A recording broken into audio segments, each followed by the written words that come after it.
할렐루야. 제가 작년까지는 저희 총회에서 가장 호봉수가 높은 전도사였습니다.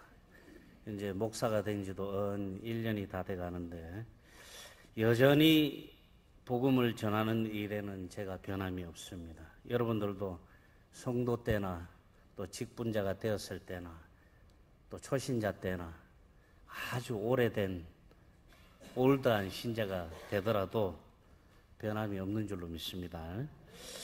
오늘날 우리나라에서 사람들이 가장 기다리며 반갑게 문을 열어주는 사람이 있습니다. 누구인 줄 아십니까? 내일 모레 추석인데 추석이다 보니까 우리 사무실에 박스가 계속 와요. 이 박스를 갖다 주시는 분이 있어요. 누구죠? 택배 기사분, 그죠?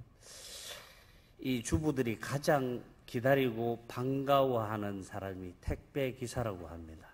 물론 저도 일주일에 몇 건씩 물건을 사기 때문에 이 택배 아저씨를 많이 기다립니다. 대다수의 사람들이 바빠서 물건을 시장에 가서 사지 않고 온라인이나 TV나 인터넷으로 물건을 구매하기 때문이라고 합니다. 그런데 복음도 이렇게 전하면 반갑게 기다릴런지 제가 한번 생각해 보았습니다.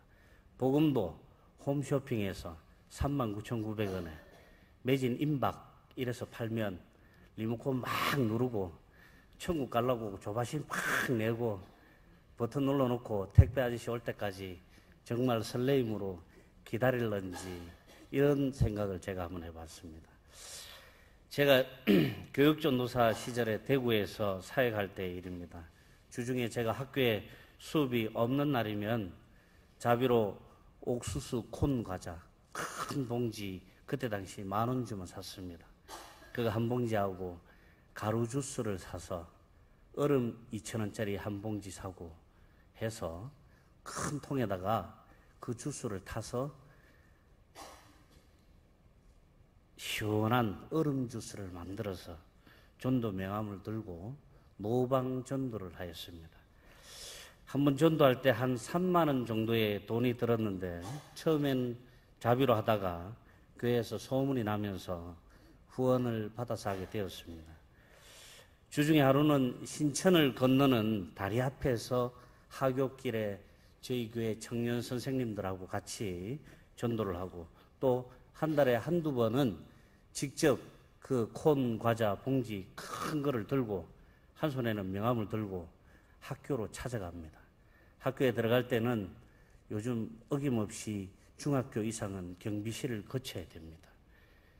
그 경비 아저씨에게 미리 준비한 바카스 한 병을 살짝이 찔러주고 아주 온화한 표정으로 과자 들고 아저씨 아이들에게 과자 좀 나눠주러 왔습니다 하고 그 경비실을 통과해서 운동장으로 들어가면 그때가 마침 점심시간인데 조그마한 봉지에 콘 과자하고 명함 하나를, 전도 명함 하나를 넣어서 운동장에 놀고 있는 아이들에게 그 과자를 나누어 줍니다. 그러면 이 학생들이 막 몰려들잖아요. 막 몰려들어서 서로 이 과자를 받아가려고 아우성을 칩니다. 그러면 빨리 나눠주면 안 돼요. 절대로. 천천히 담아서 주면서 말을 걸고 기다리게 하면서 또 말을 걸고 해서 아이들에게 복음을 전하면서 그 봉지에 과자도 담아주고 또 교회에 놀러 오라고 명함도 같이 주었습니다. 그런데 이 아이들이 과자만 먹고 명함을 주머니에 탁 넣어가고 지갑에 딱 넣어가면 너무 이쁠 건데 운동장에 막 버리고 과자 봉지도 막 버리고 갑니다. 그러면 학교 선생님이 안 믿는 선생님이 오셔서 막 잔소리를 합니다. 학교에 와서 이런 거 해가지고 운동장 더럽힌다고 막 뭐라 그럽니다. 그러면 제가 일일이 운동장을 다니면서 다시 그 명함을 회수해갖고 옵니다. 지금도 동해중학교 앞에서 하굣길에 껌이 들어있는 명함을 주면 껌만 쏙 빼먹고 명함은 길바닥에 우리 학생부 명함이 벌건색, 분홍색이거든요. 바닥에 벌겋게 버려놓고 갑니다. 그러면 또 제가 가서 다시 주워오고는 하는데, 이럴 때 여러분들 어떤 생각 드시겠어요? 정말 정성을 다해서 포장을 해서 아이들에게 정말 이쁜 마음으로 전도를 하기 위해서 껌도 주고 과자도 주고 명함도 주었는데 아이들이 그 명함을 길에 확 버리고 가버렸을 때 어떤 마음이 들겠습니까? 굴욕감도 들고 때로는 아이들에게 짜증도 나기도 합니다. 왜? 우리는 너무 연약한 사람이기 때문에. 왜? 아직 김도훈이는 덜 성숙해서 가끔 화가 나기도 하고 짜증이 날 때도 있고 왜 그럴까 이해가 안 될 때도 있습니다. 그렇지만 아이들 앞에 표시는 낼 수가 없어요. 안 그래도 인상이 별로 좋지도 않은데 이 인상에 이 등치에 애들인데 표시 내면 어떻게 되겠습니까? 아이들이 다시는 교회 근처에도 안 가려고 생각할 거예요. 그래서 이거는 정말 상상도 할 수 없는 일이잖아요. 제가 전도 명함을 주면서 인상 쓴다는 것은 여러분들도 상상하지 마십시오. 그러니 그저 웃으면서 묵묵히 아이들에게 명함을 다시 나눠주고 교회에 오라고 권유하죠. 그렇게 한참을 명함을 줍고 나누어주고 하고 있다가 어느덧 점심시간이 다 끝나갔습니다. 다 끝나갈 무렵에 어떤 여학생이 저에게 와서 명함을 같이 주워주는 거예요. 이 친구가 명함을 같이 지어주면서 저에게 이러는 거예요. 아저씨 집사님이세요? 아닌데 그럼 뭐예요? 목사님이세요? 전혀 못 믿겠다는 표정으로. 절대 너는 목사가 아닐 거야. 이런 표정으로. 그럼 목사님이세요? 아닌데 그럼 뭐예요? 난 전도사. 전도사. 전도사님이시구나. 전도사님 많이 힘드시죠? 창피하죠? 그래도 힘내세요. 이렇게 해주는 거예요. 저도 해봤는데 엄청 힘들어요. 그런데 전도사님 좋은 일 하시는 거잖아요. 사람들 천국 가게 안내해 주는 거잖아요. 전도사님 정말 좋은 일 하시는 거니까 힘내세요. 화이팅! 이러면서 그 친구가 가면서 하는 말이 더 걸작이에요. 그 친구가 화이팅! 이러고 돌아서면서 야, 전도사님이 직접 전도하는 거 처음 보네? 이러고 가는 거였습니다. 그 말을 듣는 순간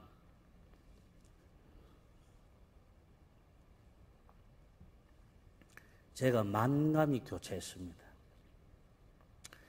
얼마나 전도를 안 했으면 교회에서 얼마나 전도사들이 전도를 안 했으면 이 중학생이 전도사가 전도하는 거 처음 본다고 그럴까?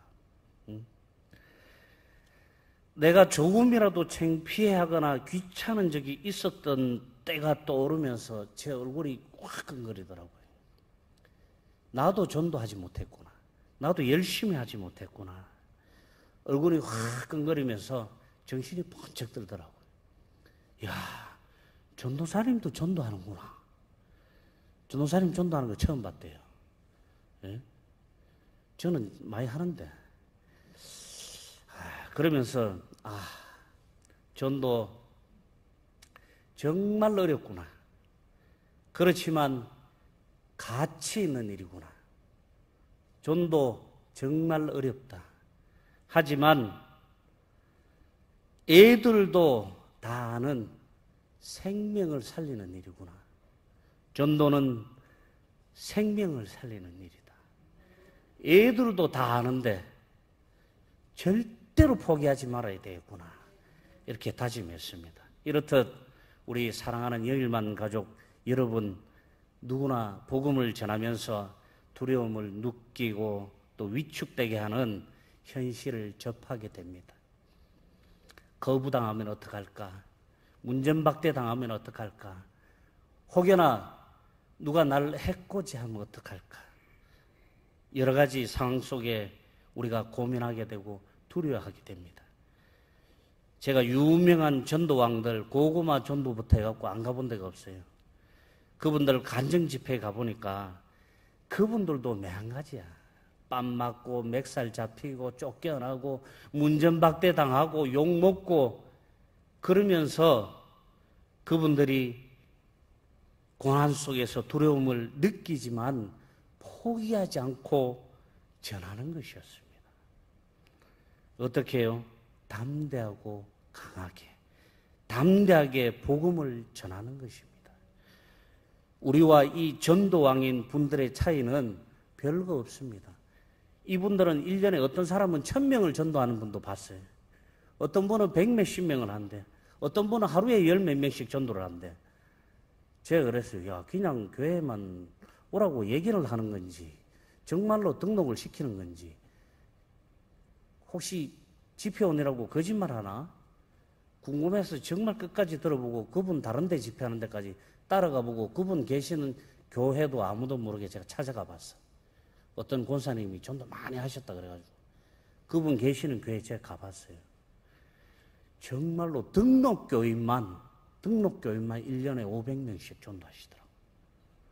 왔다 가는 사람 빼고, 응? 묻지도 따지지도 않고 왔다 가는 사람 빼고 와서 등록하는 사람만 1년에 500명. 응? 그 교회에서 가장 소중한 분 누구? 그 권사님. 그 교회에서 가장 대접받는 사람 누구? 그 권사님. 하나님께서 가장 사랑하는 분 그 교회에서 누구? 권사님. 깜짝 놀랐어요. 그런데 이 전도왕인 이분들하고 우리의 큰 차이가 있는 줄 알았어요. 저는 날 때부터 이분들은 말씀도 잘하고 정말 성경을 달달달 외워서 누가 물어봐도 예수님을 거침없이 소개하고 누가 물어봐도 아름다운 거룩하신 하나님을 말씀하실 줄 알았어요. 따라다녀 봤어요. 제가 식사 대접하면서 일주일 약속하고 그분들을 따라다녀 봤어요. 아, 깜짝 놀랐습니다. 예. 복음에 대해서 확실히 알아야 되는 것은 너무나 당연한 거야. 영업사원이 물건 팔러 가가지고 자기가 파는 물건이 뭔지 모르면 팔 수 있어 없어요? 없죠. 영업사원이 생계를 위해서 영업할 때도 그렇게 철두철미하게 자기가 파는 상품에 대해서 연구하고 공부하고 책 사보고 해서 팔더라는 거예요. 근데 이분들은 역시 마찬가지였어요. 열심히 세미나 다 쫓아다니고 성경 공부 다 하고 나머지 일상은 전부 전도인 거예요. 시장 가도 전도, 사람 만나도 전도, 커피숍 가도 전도, 버스 타도 전도, 눈에 사람이 띄기만 하면 전도하는 거예요. 혹시 교회 다니세요? 혹시 예수님 믿으십니까? 거침없는 거예요. 이분들하고 우리의 차이는 바로 여기 있는 거예요. 절대로 포기하지 않는다. 어떠한 상황이 이분들을 힘들게 하고 어떠한 사람이 이 사람들을 핍박하고 모멸감을 주더라도 절대로 하나님을 놓지 않는다. 절대로 예수 그리스도의 그 거룩한 사랑을 잊어먹지 않더라는 거예요. 될 때까지 찾아가고 믿을 때까지 기도하더라는 거예요.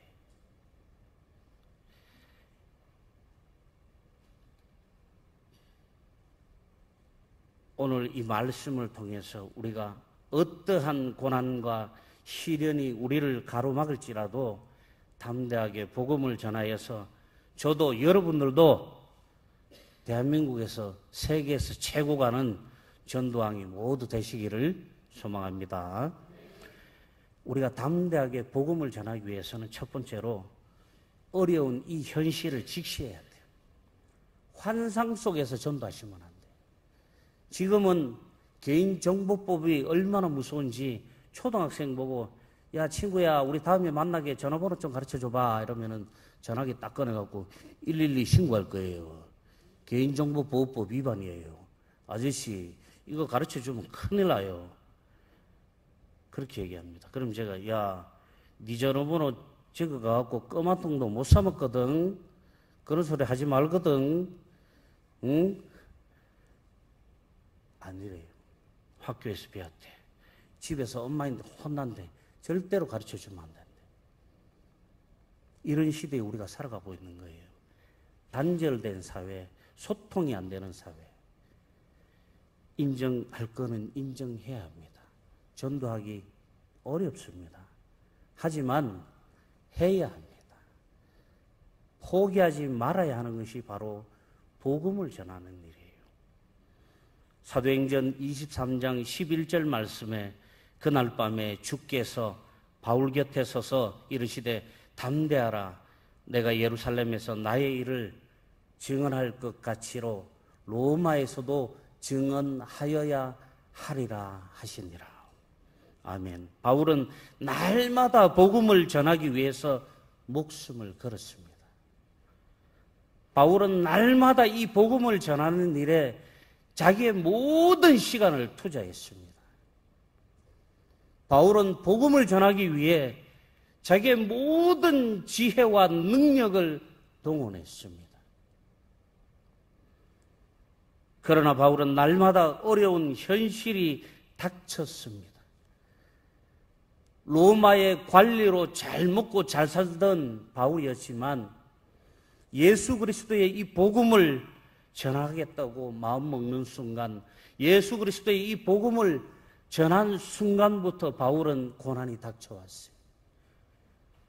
그냥 고난이 아니었어요. 목숨을 위험하는 고난이었습니다. 모든 유대인들과 이방인들의 타겟이 되었어요. 잡히면 죽여버린다. 잡히면 가만두지 않겠다. 이것이 바울에게 걸린 슬로건이었어요.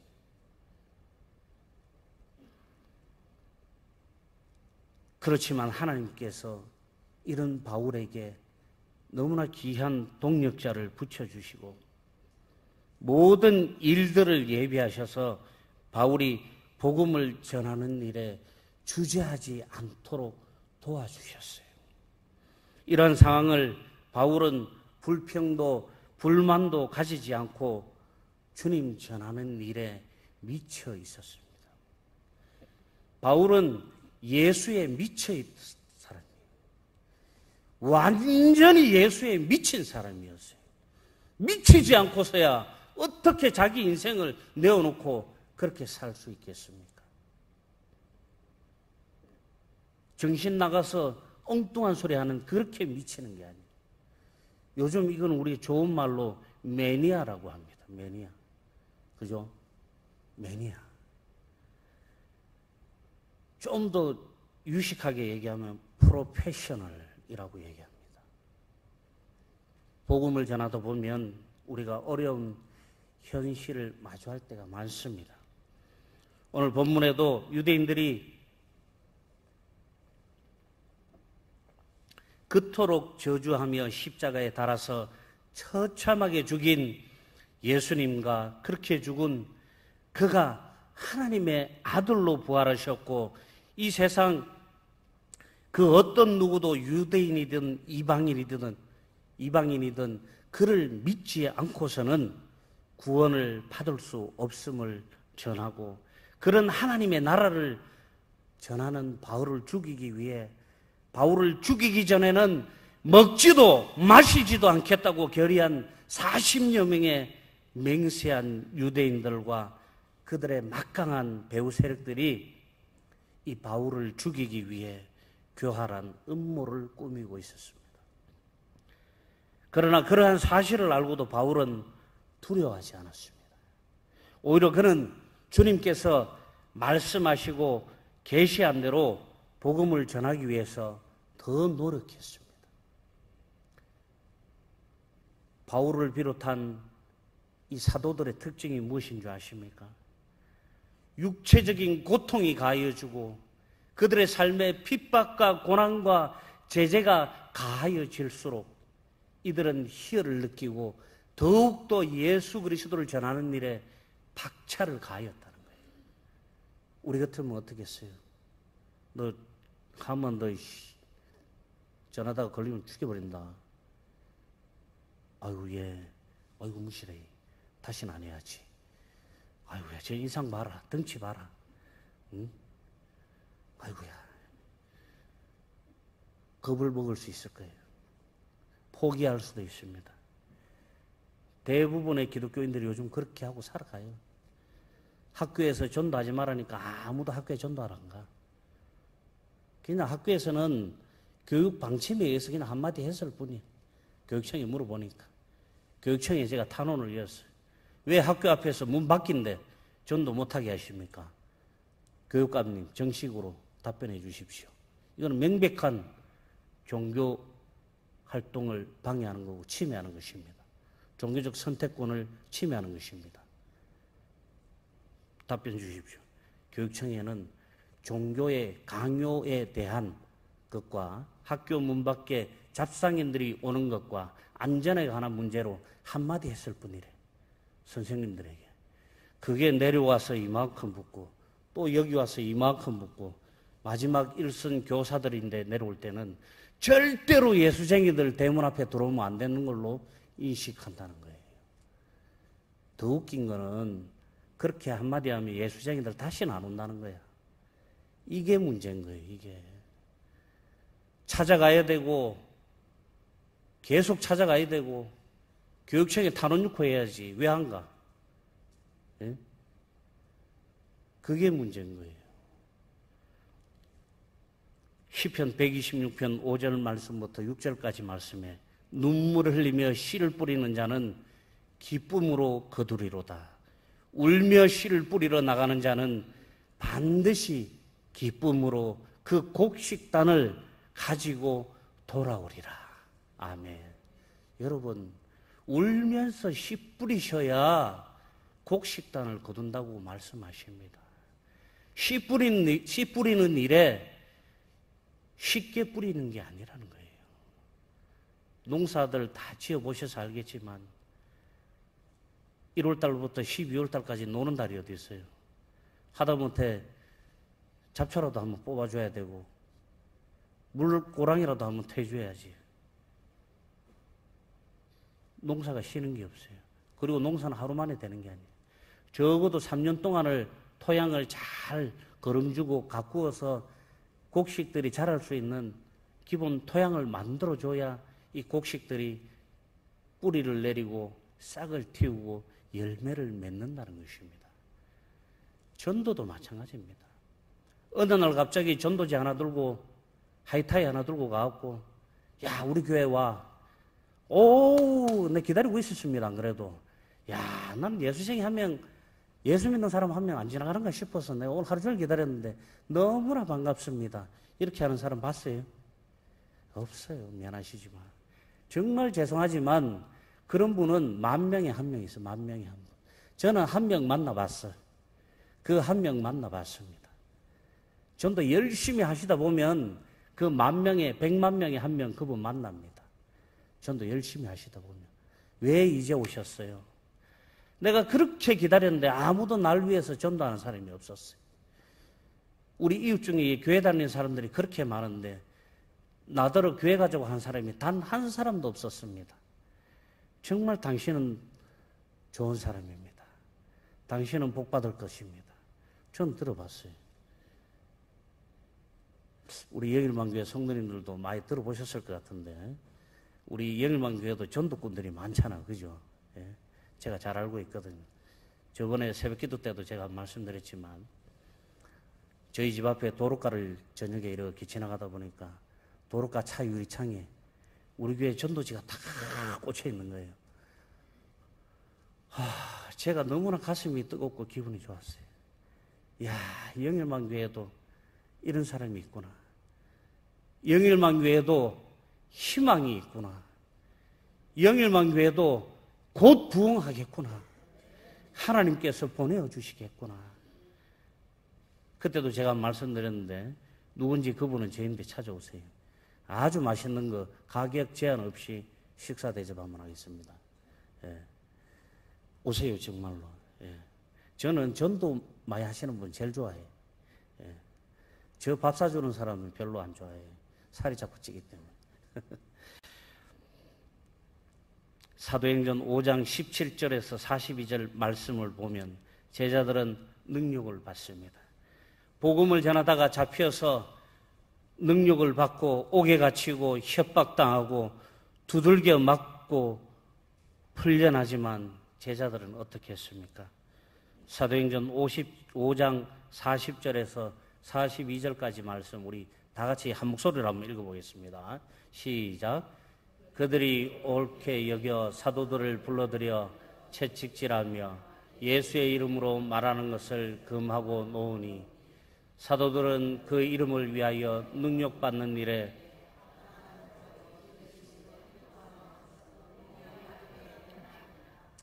그들이 날마다 성전에 있든지 집에 있든지 예수는 그리스도라고 가르치기와 전도하기를 그치지 아니하리라.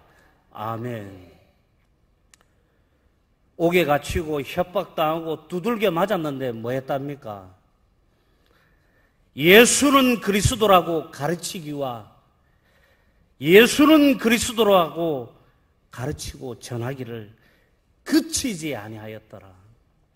내 몸이 부서지고 내가 죽음의 위협을 당하고 정말 내가 죽음에 놓여 있더라도 예수가 그리스도라는 이 진리와 예수님께서 우리를 위해서 그 고난을 당하시며 십자가에서 돌아가신 그 진실을 그치지 않았다는 거예요. 아무 대가도 없이 예수님께서 우리를 위해 이 세상에 오셔서 죄인인 우리에게 친구가 되어 주셨고 그런 우리에게 우리의 죄를 대신 짊어지시고 십자가에 달리시고 고난받으시고 고통받으시고 인간의 몸으로 마지막 피 한 방울까지 다 흘리셔서 그 피로 우리의 더러운 죄를 다 씻어주시고 죽으셨다는 거예요. 더 기가 막힌 것은 이러한 예수님이 죽어가는데 이 예수님을 이 땅에 보내어주신 하나님께서 처음부터 끝까지 계획하시고 보고 계셨다는 거예요. 자기 아들이 고난당하고 찢기고 피 흘리며 죽어가는 모습을 고스란히 보고 있었다는 거예요. 여러분, 씨 뿌려야 거두는 것입니다. 씨도 안 뿌리는데 싹이 날 수가 없습니다. 당장 내가 수확이 없더라도 낙심하지 말고 당장 내가 수확을 못한다고 헛수고라고 생각하지 말고 나의 능력과 고통이 양분이 되고 약이 되어 건강한 복음의 씨앗을 뿌리기를 소망합니다. 건강한 씨앗을 뿌려야 뿌리도 잘 내리고 잘 자라고 싹을 틔워서 싱싱한 열매 맺는 줄로 믿습니다. 거룩한 복음을 전하지만 우리 생각처럼 그렇게 호락호락하진 않습니다. 어떻게 해서든 교회만 데려오면 끝나는 것 같지만 그렇지도 않습니다. 우리 중고등부에 매달 한두 명씩 새 친구가 와요. 끊임없이 전도를 합니다. 그런데 매주 우리 중고등부에 출석하는 친구들 인원은 14명에서 17명. 무엇이 문제일까요? 분명히 문제가 있는 거예요. 그죠? 예. 거룩한 복음을 전하지만 우리 생각처럼 다 되지는 않습니다.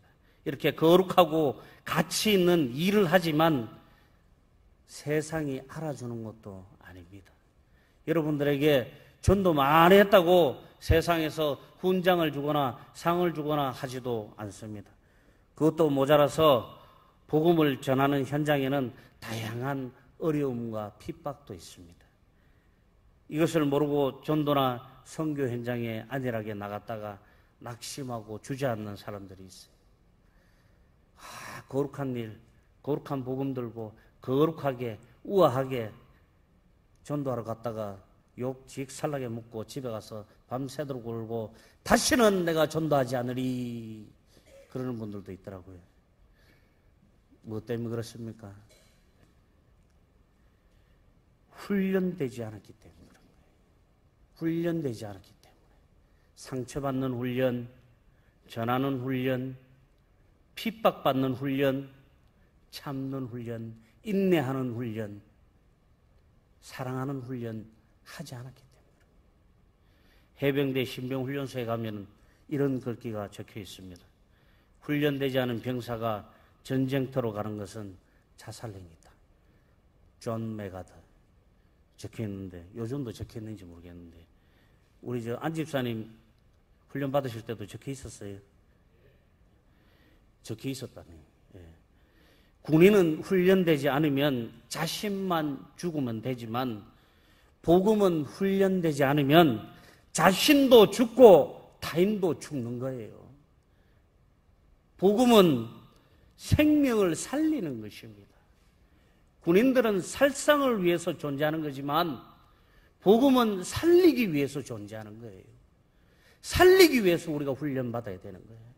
나도 살고 니도 살고 우리 모두 살기 위해서 잘 훈련해서 생명을 주님께 인도하시고, 오늘도 복음 전하는 일에 잘 훈련받아서 강하고 담대하게 복음을 전하는 우리 영일만교회 여러분들 다 되시기를 소망합니다. 두 번째로, 죄송합니다. 이제 두 번째네. 두 번째로 우리가 주님만 바라봐야 돼요. 주님 안 바라보고 어려운 현실을 극복할 수 있는 것은 없습니다.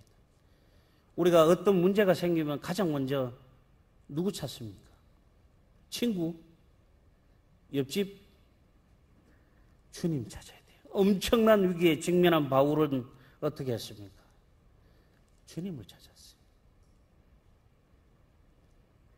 바울이 겪고 있는 이 일들 속에서 하나님께서 계획하시고 하나님께서 바울을 다 지켜주셨다는 거예요.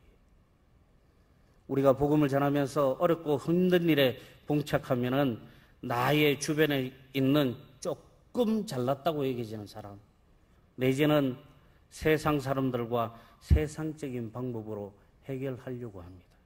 그러나 이것은 올바른 해결책도 아니고 해결되지도 않습니다. 하나님의 자녀로서 복음을 전하다가 문제가 발생될 때 주저앉아 버리시면 안 되고, 주님을 바라봐야 문제가 해결되고 상처를 안 받는 거예요. 상처를 안 받아야 다음에 또 갈 수 있는 거예요.